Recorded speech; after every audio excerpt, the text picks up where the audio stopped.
Hey everyone, it's your girl Kathy, and this is my video about inventions from the Industrial Revolution that are hello?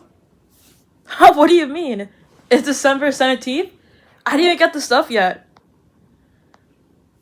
So like, I totally did not forget to get the stuff for Christmas. You know what? We're gonna take this show on the road. Let's go, chat. The car. One of the most important inventions of the Industrial Revolution that we still use today. Generally, the first practical car is accounted to Carl Benz, who founded Mercedes-Benz. His car was built in 1885. The first car had 3 wheels, and it was gasoline-powered. Pretty cool, right?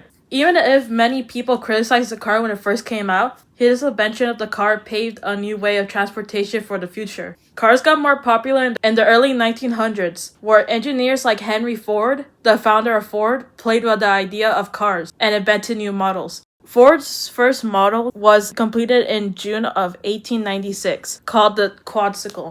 Later, he will perfect the assembly line, which helped improve the efficiency of his workers to make cars faster. Many inventors and ideas led to what we know today as cars. Man, good that we have cars, especially here in the States where everything's like an hour or 2 away.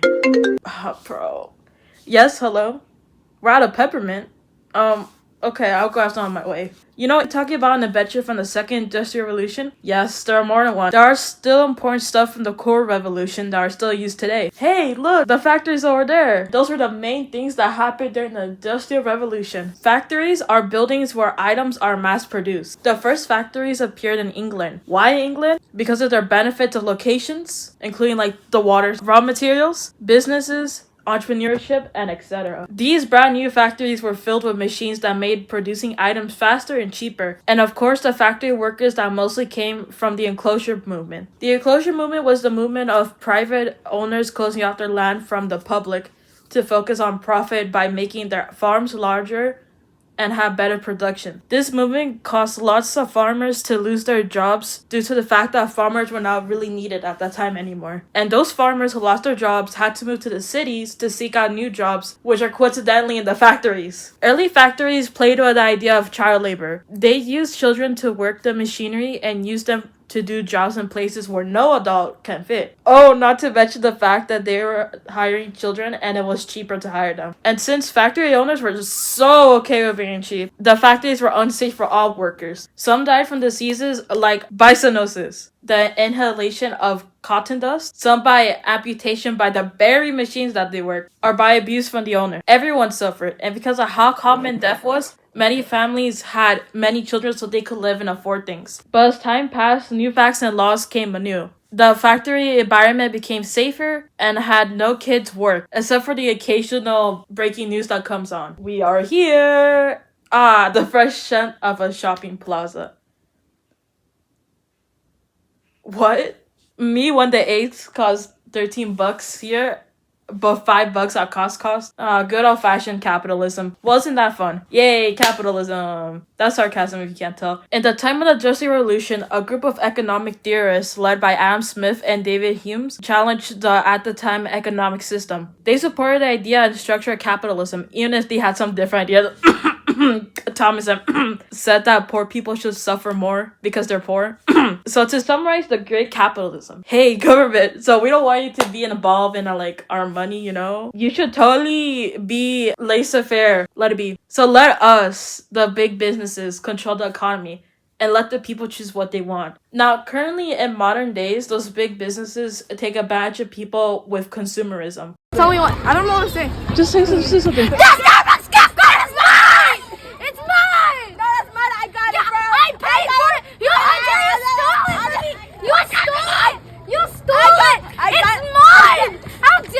How they fight over the big cup. It's mine! That's mine! That's mine! Give it to me!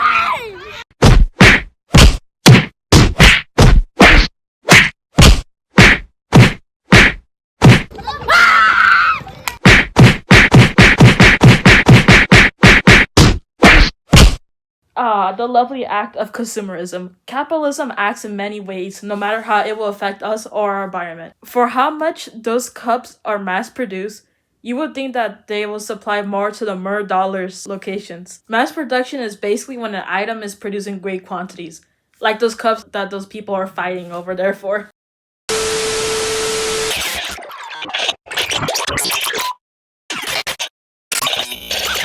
Quick fun facts about the Industrial Revolution. Number 1. The first modern factory was a cotton mill, which was powered by water with a water frame. Number 2. The UK opened their first railway in 1825. Number 3. There are far more popular inventions that happened during the Industrial Revolution. Like, as an example, the spinning jenny, the water frame, the spinning mule, and the steam engine. Welcome back. So it starts snowing, so I had to rush back home. So you see, even though you don't really think about it, there are lots of Industrial Revolution inventions / ideas that are still used today. And if I didn't mention all of the inventions used today, I hope you learned something new. Until next time, peace out.